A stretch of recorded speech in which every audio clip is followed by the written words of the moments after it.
Parkinskida bemalol bo'laman, u yerda o'sha o'zim ko'raveraman hammasini. Holatlaringizga tushsammi dedim. Albatta, tushamiz. Demak, xolajon, sizda onamiz necha yoshda vafot etgan dedingiz? Onamlar 57 yoshida infarktdan vafot etganlar. Onangiz 57 yoshlarda-ya? Yaqinda akamizcha? Akamiz ham 56 yoshida. Ular bilmaganlarmi yuragida qanaqadir muammosi bor? Bilardi.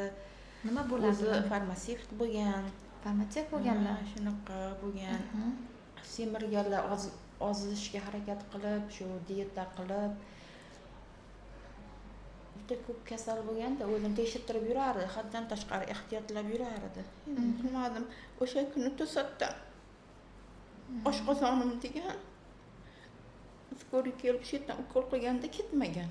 Shu bilan o'tib qoldi-da. O'sha kun o'zimda ham kuyaklarim og'ridi-da, yomon bo'lib qoldim. Keyin tekshirtirsam, deyam infarkt miokard o'tkazibman-da. O'zingizda ham infarkt o'tgan. Bu shu akangizdan keyingi menda ham davleniya bor, yuragim potrab urib ketardi.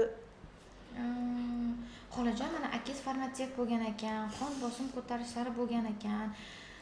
Infarkt bo'lib qolishi nima uchun infarkt bo'lib qoldi? Dorilarni tekshirtirgan bo'lsa, shu doim dorilarni ichib yurgan bo'lgan, davleniya 180 bo'lgan. O'sha kuni ham ichgan bo'lgan. Tilga tomizadigan dorini. Faqat vaqtinchalik qon bosim ko'tarilganda riski tushadigan dori. Yaxshi uxlamas edi, to'g'ri. Hali stresslar, shunaqalar ko'p o'tkazganda boshidan. Menda ham shu ahvolat ko'p bo'ldi-da. Shu Covidda kasal bo'lib qoldim. 4 yil ko'chaga chiqmadim-da. Qo'rquv bilan oxirgi shu vrach obsessiv kompulsiv nevroz deb davoladi. Diagnoz bilan gipnoterapiya bilan davoladi. Yaxshi bo'lib ketasiz 6 oydan keyin dedi. Aytganida-chi, yaxshi bo'lib 10 kundan keyin darvozadan ko'chaga chiqib ketdim-da. Shu ikkita dori yozib berdi, xolos. Shu bilan u vrach ham shu 1 soat, 1,5 soat sizni eshitardi-da. Shunaqa ko'p doktorlarga borganman, to'g'risi. O'shanda bildim, haqiqatan eshitib, sizga haligi to'g'ri anaqa berdi-da menga. O'sha dorilari tushdimi? O'sha bilan endi Xudodan ham so'radim, rosa yaxshi bo'lib ko'chaga chiqib ketdim. Yaxshi bo'ldimmi? Keyin to'satdan akam o'tib qoldi. Akamdan keyin yana menda 2 oydan keyin o'sha narsa qaytalandi. Yana o'sha vrachga bordim, yana dorilar bilan yaxshi bo'ldim. Shu yuragimdan qo'rqib qoldim. Hozir davleniya ham 170 bo'lsa ham bilmayapman-da. Mana endokrinologga ko'ringanman-da, rosa ichimdan olyapman. O'sha vrachga borganimda bildim. Menda qanaqa davleniya yuqoriligini-da. Qachondan chiqa boshladi bu 170 gacha? Shuni bilmayman-da. Mana akamdan keyin ishonasizmi, yig'lab turib, hali o'zim bitta nuqtaga qarab to'xtab qoladigan bo'lib qolganman. Shundan ketmayman-ku, hech narsani miyam qabul qilmaydi. Bitta nuqtaga qarab o'tirib qolaman. Shunday turgan joyimda qotaman. Shu davleniyam yuqori bo'ladi, ukollar qilishadi, u qiladi. Shu 1 soat, 1,5 soatdan keyin ko'zimni ochib, odamlarni anglayman-da. Shunaqa bo'lib qoldim. O'sha haligi organizmni ko'tara olmay qoldi. Shunda aprel oyida bordim birinchi analik ko'p siz analizlarga aytdingiz o'shanda. Ko'p narsalarga yozib berdi u vracham. O'zimiz tanish vrach edi. Unda ahvolim unchalik yaxshi emas ekan, hali jigarlarimda yog' bosgan, shunaqalar chiqdi. Mana 2 oylik chenan olganimdan keyin ancha o'zgarish bo'lib, davleniya dorimni ham o'zgartirdi. Hozir amnesiya ichyapman. 4/5 ichyapman mana. Shunda analizlarim borida sizga ham bir ko'rinay. Yuragimni tekshirtirishim kerak edi. O'zimdan qo'rqib qoldim. O'shanda jonli efirda savol bersam, aytdingiz 90% infarktga moyillik bor dedingiz. Yo'q-a. O'shandan qo'rqdim-da.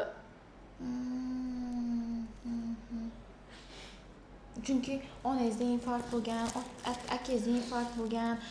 Qani akangiz har kun doimiy dorilarni ichib yurganmi, ichmaganlarmi? Ichib yurardi. Lekin 1 yil davomida unaqa kasalxonalarga yotmay qo'yganda faqat tabiiy hali damlamalar bilan yaxshi bo'lib yuribman deganda.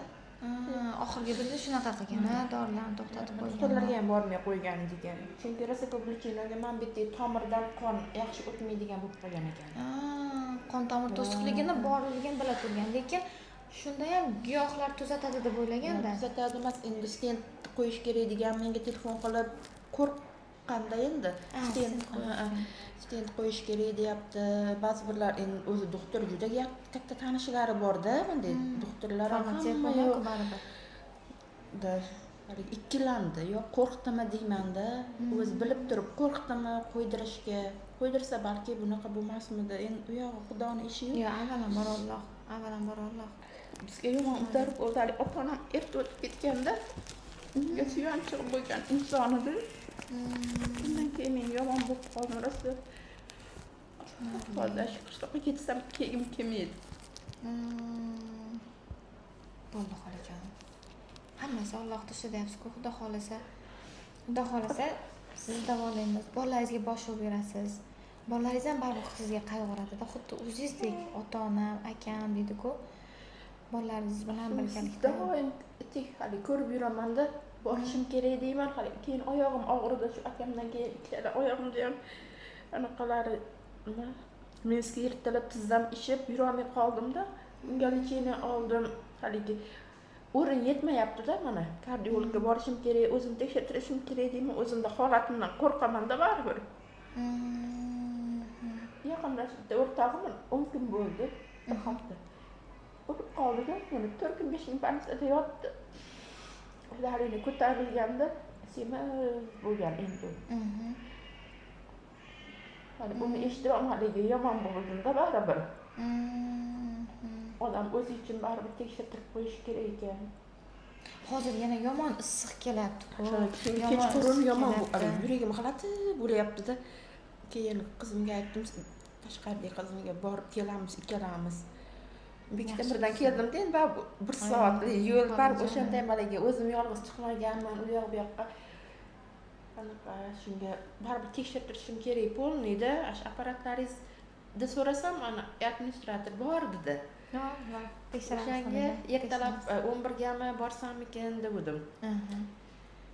Buni tekshirtirib kelsam yaxshi bo'ladi. Baribir yuragimda muammo bor-da, o'zim ham bilaman-da baribir.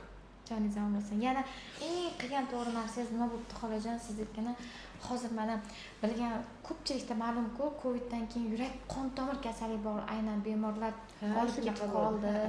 Yoki mana issiqda yurak qon tomir kasalligidan o'limlar ko'payapti-da. Kecha ham yaqinda bittasida yaxshi yuruvdim, yo nima qilaman dedi-da. Endi baribir mana biz shifokormiz-ku, aytamiz, tayinlaymiz, lekin bemorning sog'lom bo'lishi bemorning o'ziga bog'liq-da. O'ziga bog'liq-da. Yaqinda aytdi. Yaxshi yuruvdim. Yo'q, endi bezovta qilmayapti, ichmayman deb turib, endi majburlab urisholmaymiz-da bemorga. Ich deb turib chiqolmayman. Urasiz. Aytmang, yosh bola bo'lsa ekan urib qilamiz-da. Yosh bola bo'lmasa, katta odam bo'lsa eshitdik-da. Ruhlari shod bo'lsin. O'tib qolibdimi? Issiq mana kecha 66 gradus bo'ldi deyishdi-ku. Voy Xudo. Shuning uchun biz endi hovlidamiz, ichkariga kirib bir uxlaydigan bo'lib qoldim yaqindan beri haligi. Baribir ish qilolmayman, sahar turaman. 4 soat kam uxlayapman. Shu akam ham uxlamasdi-da. Eng siz aytyapsiz-ku, hamma yo'qda boshlanasi uyqusizlikdan-da. Men juda ko'p dorilar ichganman, nevrologik dorilar ichganman. Haligi xotiralarim o'chib ketganda, o'sha Coviddan keyin men haligi shaytonlab yig'laydigan bo'lib qolganman-da. Har xil doktorlarga borganman. Ishonasizmi, o'tmishimni eslay olmasdim-da. Shuna darajada meni haligi miyadagi mana bunaqa to'lqinlar bo'ladigan, shuni bunday qilib qo'yganda, haligi dorilari. Ko'rganlar aytardi, haligi nuring yo'q, haligi kasalsan, murdaga o'xshaysan derdi. 4 yil shunaqa yashadim. Bitta yaxshi vrach aytdi, 3 yil emir-taraf qilganda boshlarida ham endi haligi tromblar bo'lgan, qon tomirlarida shunaqalar bo'lganda, 3 yilda sekin asta qaytadi. Lekin qaytdi, baribir tuzalib ketmadim-da. Keyin YouTube'da titiklashni boshladim. Telefonim unchalik bilmasdim. Faqat yotaman-da, 4 yil yotdim. Ishonasizmi? Shunday yotaman. Choyni qo'yaman, shu ovqat qilaman, bo'ldi, boshqa ish qilmayman. Darvoza xatlab ko'chaga chiqmayman. Qo'rqardim. Hozir men alkashlar ko'rsam ham qo'rqaman. Nimadir yo'qib qoladi deb. Shu narsa miyamga o'rnashib qolganmi deyman-da, haligacha ham bor-da endi. hamma yoqda yuvib tozalaveraman o'zim. Shunaqa. Coviddan boshlanganda sizda bu. O'zi oldin ham shunaqa bo'lganman, haligi toza bo'lib, qo'llarimni ko'p yuvib, oshxonani hamma yoqda yig'ib yuraverardim. Covidda u menda kuchayib shunaqa bo'lib ketganda haligi bir yo'li yomon vahimaga tushganman. Hamma meni jinniga ham chiqarib qo'ydi. Yo'q, xolajon gap so'zlaringiz siz. Yo'qki, oldin juda anaqali odam bo'lganman. Energichnik odam bo'lganman-da, shunaqa hamma yoqda aktiv bo'lganman. Keyin 4 yildan keyin meni ko'rgan odam men yuvosh bo'lib qolganman. Yuvosh bo'lib, mana o'sha Asqarjon Ergashev degan doktorga men rahmat aytaman deb o'zim borib intervyu berib keldim-da. Yangi yildan keyin ko'chaga yaxshi bo'lib chiqib ketasiz, opa deganda, aytganida Yangi yildan keyin boshqa odam bo'ldim-da. Akalarim ham xursand. Endi akalarim ham yig'lardi meni ko'rib-da, shu katta aka meni kasalligimni ko'rib, mana infarkt, miokard infarkt meni shunaqa o'tkazgan. Meni holatim yomon bo'lganda. Meni ota-onamdek inson bo'lgan, o'sha holatimni ko'rib, meni ko'cha darrov hovliga olib chiqardi, yurgin, 4 yil quyosh ko'rmadimmi, vitamin D larim 0 bo'lib qolgan ekan. Kalsiylarim 0 bo'lib ketgan ekan. Mana endi hozir mana oyoqlar og'rib, hamma kasalliklar asoratlarini beryapti-da. Tushunarli xolajon.